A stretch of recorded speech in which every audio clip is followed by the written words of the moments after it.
for advocating for the safety of our women, all Kenyan women, because it wasn't only our Somali. It's so sad that our whole family was affected, but also Shiko, that young lady, Mamaki Mwenye MC, also passed away. From Thika. Yeah, also passed away in very mysterious circumstances. And what hurts is the pattern is something so unique that hasn't been seen in our country. Hard question is the security apparatus oo wadanka mise dadka amniga sugi lahaa wadanka so far maxay ka dhaheen maxay ka qabteen how many hours ka soo wareegtay wax lahaay ma lahan soo ma fahmin lead la ogya ma lahan meelaha CCTV ku xiran yani waxay tusaysaa negligence meesha ugu weyned aniga yani I won't put it in a way that I would say is subjectively to the Somali but our security apparatus when it comes to the common mwananchi they have negligence but when it's political when the motive is political they will do extra mile. The action is unacceptable to say the least. It's abhorrent, by the way. It's really, by the way, and the least the Somali community in Eastleigh could do is to lock down the shops. That's the least I think we can do, if not protest. dumarka Soomaaliyeed oo maxaa lahaa badan hadda Kenya ku nool. There's a lot of controversies that have been following us. Ka bilaabo gabadha oo maxaa lahaa Face Bistro oo laga xiray maqaayada. People are saying it's a bar, but I've been to that place. It's a restaurant. That day probably they had a wedding where the music was loud. And it's not the first time I've seen Somalis playing music loud. It's true. But I've seen politicians bashing that woman, a business owner, that she's peddling drugs in her restaurant. Marika. The one here in Kilimani? Yeah, the one here in Kilimani. Yes, I saw that clip. You've seen that clip of Geoffrey Musiria. Yeah. What was Geoffrey Musiria? I think that's just like publicity stunts by Geoffrey. Very important to the Somali community and so on. Okay. So, unfortunately, that happened at a time where already unfortunate events are happening in the Somali community in Kenya, especially the community that is in and around Eastleigh. Yes. But it all applies to all the Somalis in general.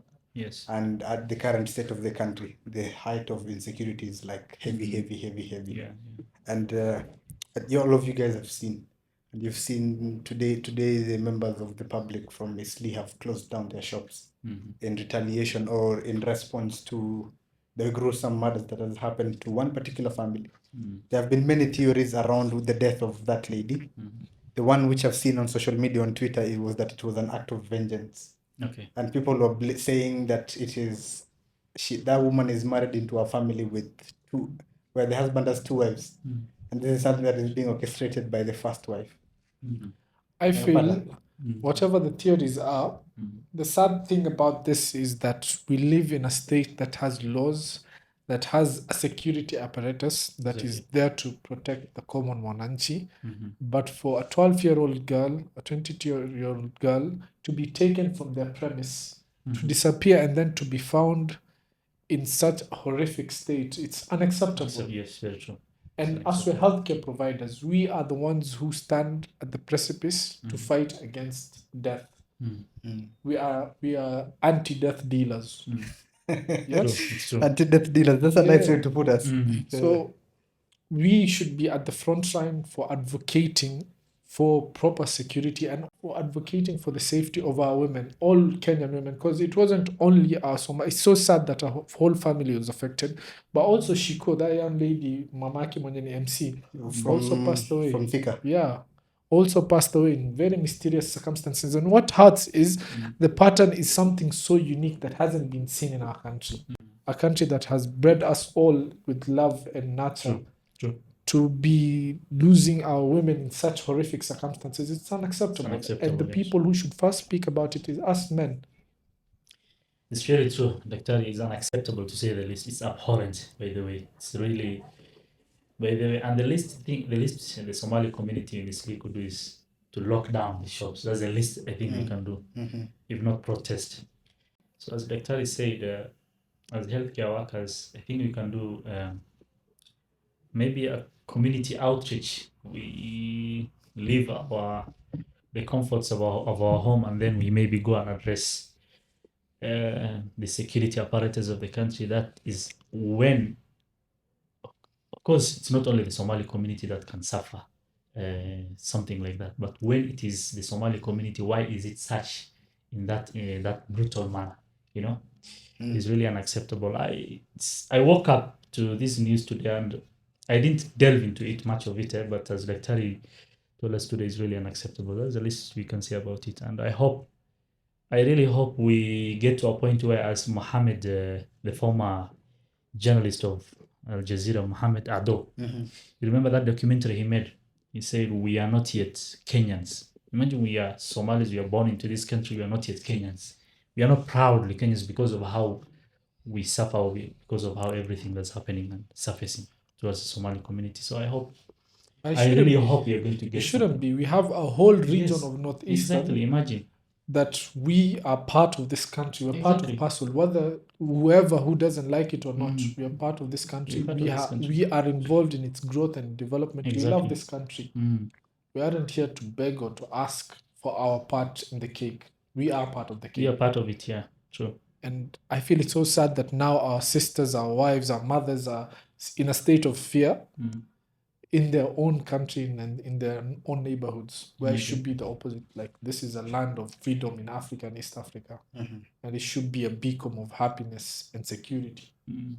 So I don't think that should be, and I feel like now the way Dr. you've said is very important. We should have community outreach, and it Yes. shouldn't only be professionals. Yes, All very true. Somali, all Kenyan men, you should be there to be your sister or your brother's keeper.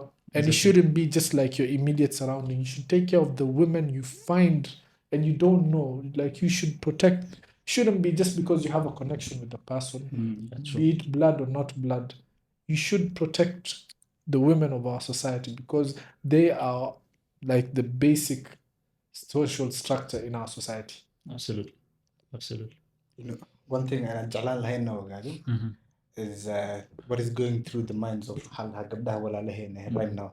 Because immediately my hooyadii ay maqashay sheekadaas, the first person to call was my sister, xagee joogtaa? Because it can be your sister at any time, at any point. Walaashan ay noqon kartaa, you know. And hadda dumarka Soomaaliyeed oo maxaa la dhahaa badan hadda Kenya ku nool, there's a lot of controversies that have been following us. Ka bilaabo gabadha oo maxaa la dhahaa Face Bistro oo laga xiray maqaayada. People are saying it's a bar, but I've been to that place. It's a restaurant. That day probably they had a wedding where the music was loud. And it's not the first time I've seen Somalis playing music loud. It's true. But I've seen politicians bashing that woman, a business owner, that she's peddling drugs in her restaurant. Marika. The one here in Kilimani? Yeah, the one here in Kilimani. Yes, I saw that clip. Yeah. You've seen that clip Yeah, of I saw. Geoffrey Musiria. Yeah. What was Geoffrey Musiria? I think that's just like publicity stunts Of by course, Geoffrey it's publicity. Musiria. There's nothing There's, there. there's nothing that is. horta midaa jirta horta waa ka xunahay arrinta dhacday Very true. iyo siday u dhacday. You know, there are two different things. Wuxuu dhaca, you know, like femicide or even murder way dhacdaa, lakini for it to happen siday u dhacday That's waa sheeko kale. And then the hard question is the security apparatus oo wadanka mise dadka amniga sugi lahaa wadanka so far maxay ka dhaheen, maxay ka qabteen, how many hours ka soo wareegtay, wax lahaay ma lahan, soo ma fahmin, lead la ogya ma lahan, meelaha CCTV ku xiran. Yani waxay tusaysaa negligence meesha ugu weyneed. Aniga yani I won't put it in a way that I would say is subjectively to the Somali, but our security apparatus, when it comes to the common mwananchi, yes. they have negligence. Very But when it's political, when the motive is political, they will do extra miles. The action Very is not swift. even No? fast. Very sweet. Very true. Bagging the house of the deputy president. You know what it took that to be done. Okay, which I wouldn't say it was a bad thing or a good thing, but I'm talking about the action, the swiftness of our security apparatus when it comes to things which has political motive compared to the common mwananchi when he's suffering, when death is happening. You remember the incident, many bodies were removed from the Kware. Yes. Where is the story? Where is it now? The pastor who killed people, and now you see him on billboards. Shakahola. You know? Shakahola. When it comes to the common mwananchi, our security apparatus, apparently they don't do nothing, and they look like they don't know anything. But that's playing dumb. Very true. When you're really concerned, they normally do a very good extensive investigation. I'd love to know the timelines of the first time where immediately gabdahan they reported hooyadina naga maqan ama the first person to know or even the CCTV ga meesha gabdaha marka maxaa la dhahaa gaariga taxida lagu soo riixay maragta xoog lagu soo qaaday the people around didn't they raise any alarm meelahas and like how long did it take the security agents to now start following that case up, you know? Wallahi, there is even a possibility illa hadda inay security apparatus ka inay meesha ay qaadeen. Yes. Kenyan, actually, our system is that if something has not been reported, like it's not the concern of the police. Police, يعني waxaa la rabaa societal issues, it should be their primary concern. Yeah, it should be Ma priority. ahan aniga inaan ku imaado aan ku dhaho ninaa meeshan lagu dilaaye kaale wax ka qabo. It should be your work inaa adiga vigilance Investigate it. aso bisid yani aa la socotid xaaladda. That's why every state or every locality police station ay leedahay. Police station waxaa la rabaa patrol inay suubiyaan. weliba meesha Meelaha. DPS waxaa kusii dhigan police station somaha Imagine. Concerns waxaasoo idil in la ogaado ayaa la rabaa laakiin laguma dhaqaaqayo. And then let me comment on story gabadhi the Face, yes Bisto. yes some politicians bash. I feel like they wanted to respond to something bigger that's happening within the Somali community, and that she became a target for no reason, because the politicians, actually the individual who commented on that, saw the video where the environment guy alienda huko India, Yes. and then he saw the whole thing, and that when he commented. But for him, I think what he said wasn't targeting her. What he said was a general thing that happens in Kilimani. Somalis who come from Maju, they are running shitty places, to be honest. And I won't blame that politician to talk shit. Yes. If you're running a place and you have not labeled it as a bar, and people are doing shisha, which is illegal to do it in a group, people are doing other drugs, heavy drugs. Is shisha illegal to do in a group? Sikia kulikuwa na law court in Mombasa that adjunct that decision. I'm not sure. Last I remember is Still illegal. group doing and all that is illegal. Yeah. But the thing is, his comment came at a time where I feel like it was inappropriate. I won't say like he just attacked her. So it was misplaced anger. I would say that. That's the best description, by the way. It's misplaced anger. And as Dr. said previously, it's more of publicity. The guy who went there and did the recording and stuff like that. But to go back to the reason why the security apparatus in this country, there's so much laxity. They're very sluggish in terms of reacting to incidents like this. I don't know if you remember, there was a man who was personally related.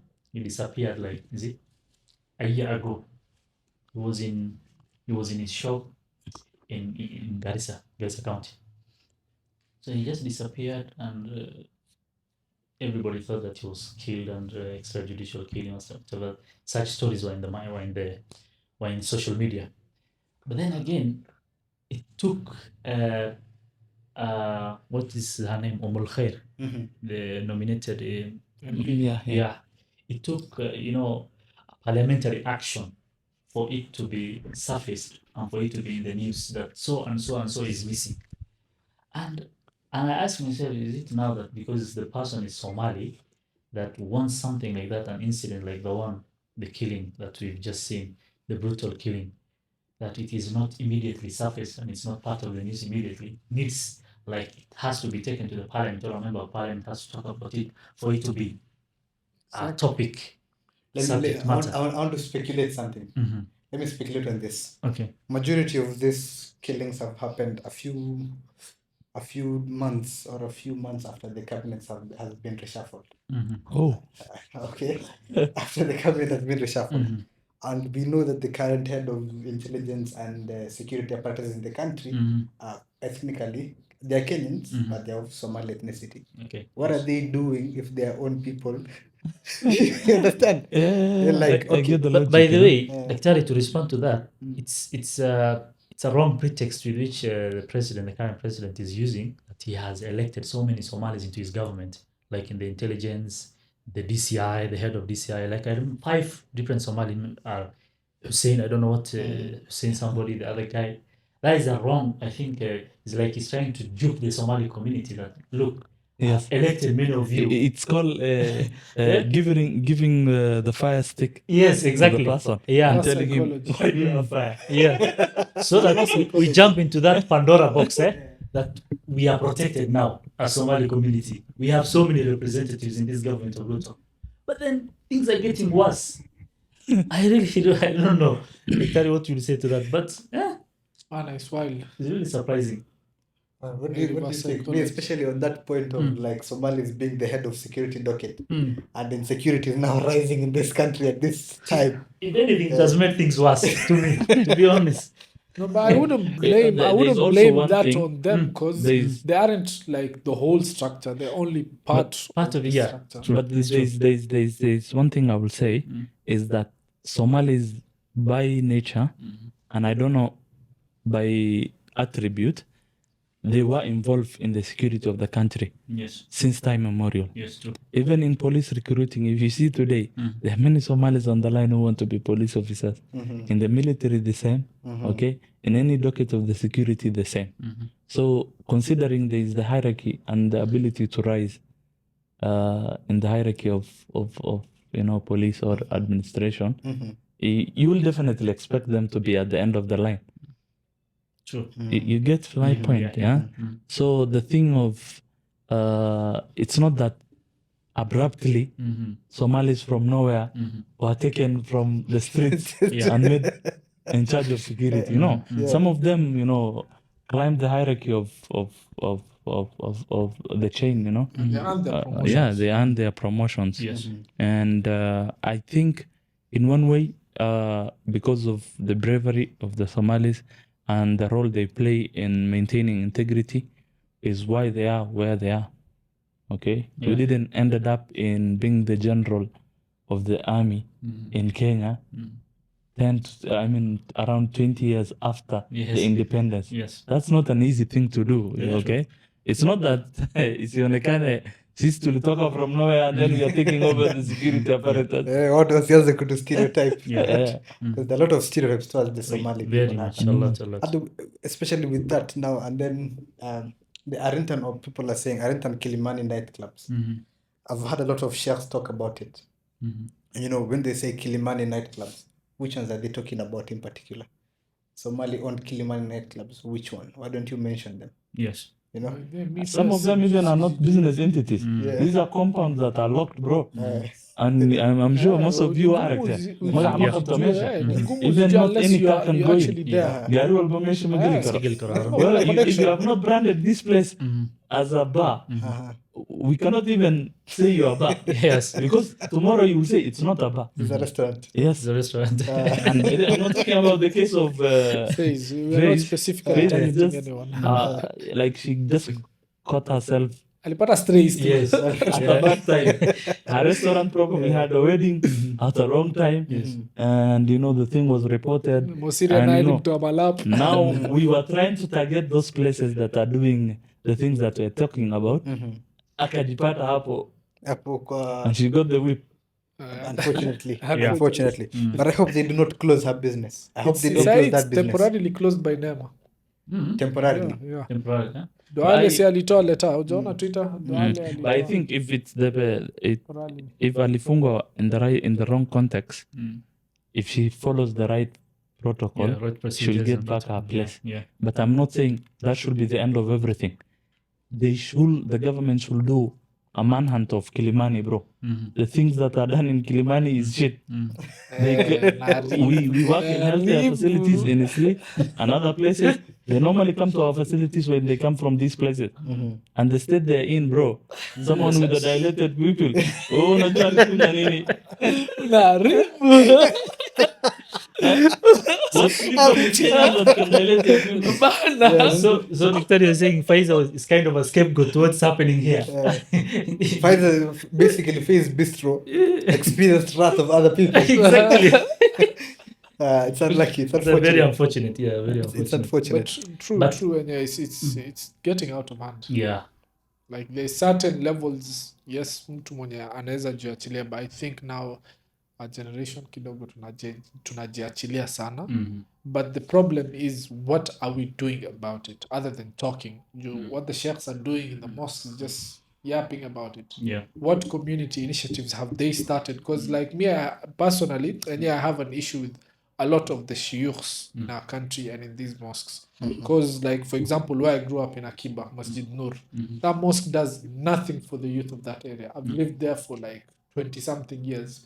Those wazees, they just like have their own agendas and their own business running, and it's Yeah, it's no, countrywide, it's they at can't. hate ama niko na ubaya. No, it's See, I've countrywide. grown up there. It's everywhere. While they have a field, they have a school, there's Uh-huh. no community initiative for the youth of that area. So the youth of that area are educated, some of them are jobless.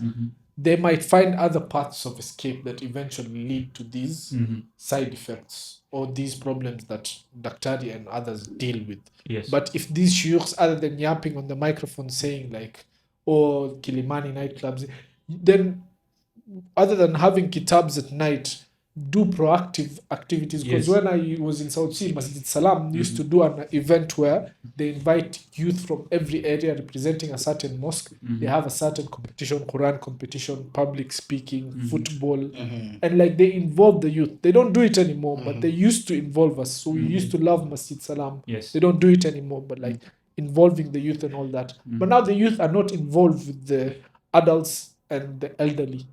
Everyone is just thinking about them and their kids. So if you have a connection to government, if you have a connection to a certain job, you're safe. If you're not, you're jobless, you're educated, but you're seated at home. It's a sad concoction that is a recipe for disaster, whether we like it or not. Oh, it is, Daktari. And you know, to add on to that, for me, I hail from a family that is purely mashayikh. And I think I'm not wrong to say that not only politicians in this country, even the mashayikh and the scholars, what majority of them work on is their stomach. I have to be honest with you. PR too. What it's PR.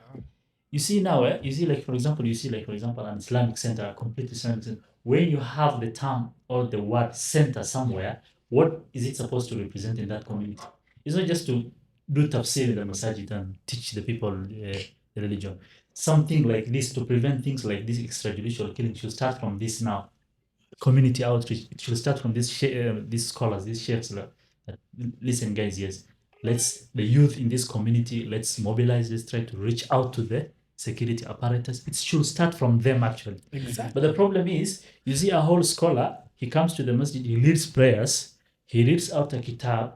What he's reciting and what he's reading and what he's teaching from that Quran, he's not implementing in the community. He's not enforcing it in the community.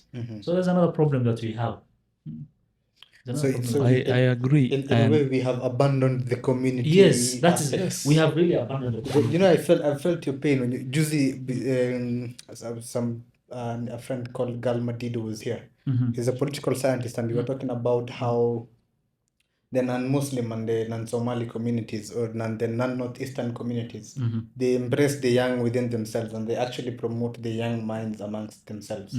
Whereby if they see this is an upcoming talent, the community finds a mentor for you and nurtures you. And they were talking about, so we were talking in the aspect of politics and governance. So he said, as a young individual he's from Marsabit. So as a young individual, Isiolo rather, as a young individual from Isiolo, once you start speaking about governance and you are vocal about it, and you're young, the people who are in the governance position will be like, come down here. This is a position Silence for you. elders. You're silenced. Yeah, Okay. they're silenced very fast. So this is like a challenge to our elders. Yes, and our leaders. They will of our fail, community. I promise you. But challenge them. Yes. Just challenge them, but they have failed. I can give you a heads up. Yes, they I have. agree with But you challenge guys them. in the ways that you've put it. Contrary to it, though, is we want to measure ourselves in a dimension that's not within our community. That's another thing we are suffering from, okay? In this context, for example, we are from a community that's nomad in nature, and they are a community that passes message by oral. okay? And the way we do things is completely different from how other parts of the country or even in the world, the way they do things. Now, what I feel like we suffer is we are jumping from what we were meant to do and how we were meant to do things and trying to do it in the mainstream way or in the way that is accepted by Yes. Globally. And now we cannot do it as everyone else is doing it perfectly. Yeah. And yet we left from what we were doing before. So like from our ulamas, for them, they're in the masjid, you know, trying to advise people, you know, give darsa here and there. And, you know, for them, they're thinking they're doing their part. Okay? And in their heart, it's not that they really want to neglect the community. It's just that the way they want to do things, it's not the way the community want to take things anymore. Okay. So I won't necessarily blame them. Okay. Okay? I won't necessarily blame them, but I will say, you know, I don't know how It's we high can. time we change how we're doing our things. It's high Yes, time we evolve. It's high time. No, not even evolving. Evolving has a problem. Yeah. I say in a way that we can use our own means that existed You adapt to it to the still modern day. convey what are our current issues. Yes. You understand? We used to have sheko, Yes. galapti. Okay, we have tea, we sit. Some of them, and message used to be passed clearly there. Now we don't do that anymore. Shahmahan Okay. ziko lakini. Shamaan ziko, Ni kucheza ludo but na now hapa. we play Yes, Ludo exactly. na dilating your pupils. That sheka has now changed to for the kudir. Some of them, yes. Yeah. Now, Ni udaku. It's not wisdom now anymore. that udaku is what I'm saying. You cannot take it out of the Somali. They have been an oral society. Yeah. Why don't we transform that udaku itself into a platform to pass the right message? Now the platform is there. We are still people are still sitting in hotels. But the message and what people discuss is what changed. You know, when I was in Uganda, in Kampala, you remember Elias? There's that hotel called Al Qudus in I Kampala, remember where most of very us used to well. come. Is it? Very well. If you go to that place at a time like this, 90% of the Somali that are sitting there, you know what they're discussing? A way to get a visa to the United States. There's nothing else to get out of it. That they call it shithole in Somalia. That's what they say. There is no one, and that practice. I've seen that practice in Eastleigh now. You see a group of young men. They're sitting somewhere. All they are talking about is fantasy, how we are supposed to go back to the US to escape Kenya. What they are not talking about. You see now what happened today. You may not even see people talking about it in those sittings we are talking about. So, as you say, we can use this term. We are supposed to rediscover the lost moral compass. Back in the day, the elderly, when they used to sit and talk, they used to discuss matters of vital importance. What we need as a community, as a Somali community, and how we can effect